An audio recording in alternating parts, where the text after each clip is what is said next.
The establishment of the Women's Chamber of Commerce was at a time where there was no place for women to really belong, to be included. And so that's powerful in itself, I think. You know, the group was organized in 1920, filed their official paperwork early in the 30s, but in conjunction with being able to get the right to vote, local women decided, well, if we can vote, we need to have a better voice. Let's get together, let's support each other. They didn't wait for someone else to come and bring it to them. They took the initiative and they said, we're going to do it, we're going to make it happen.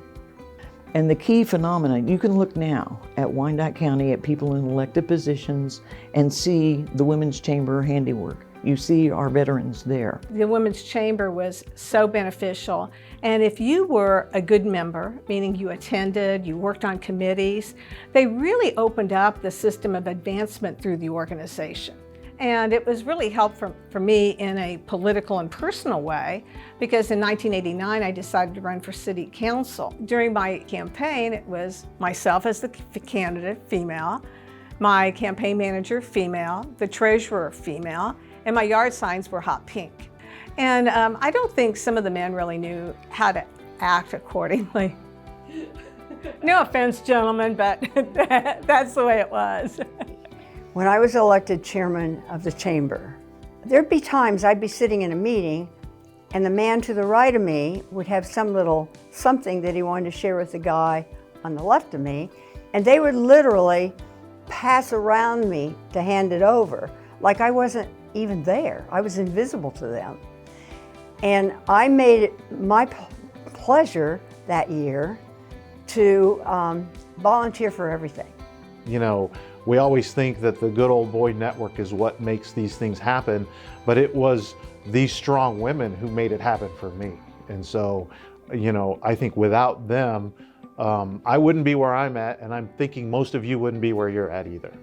Throughout the history of the Women's Chamber, giving back has always been an important part of the organization, and that continued. And as times changed, what that philanthropic need was changed. We had a lot of women coming in the library looking for assistance with job applications and so forth. So I suggested to the committee that we reconsider the way we handled our scholarship program and considering offering those scholarships to the non-traditional. And in fact, in 2015, we established the KCK Women's Chamber Foundation, a true standalone 501c3, to continue to support those women, and that will continue beyond. One of the proudest moments for me was when the KCK Chamber Board actually moved to create a new division that's truly dedicated to women. I was asked to present the proposal to the board, and at the end I said, we were formed at a time when women were not included in anything, and the era of exclusion is over. And the thing I'm proud about is that the motion that was made that day was made in the spirit of inclusion. Yeah, I think the chamber has focused a lot of attention on the business development aspect of it and the professional development aspect of it.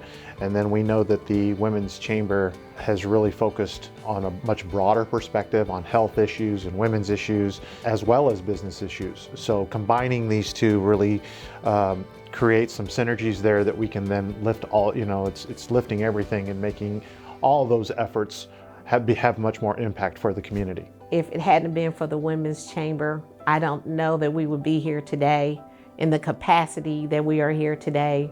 We're at the table, we have a seat, we're making decisions, and we're winning.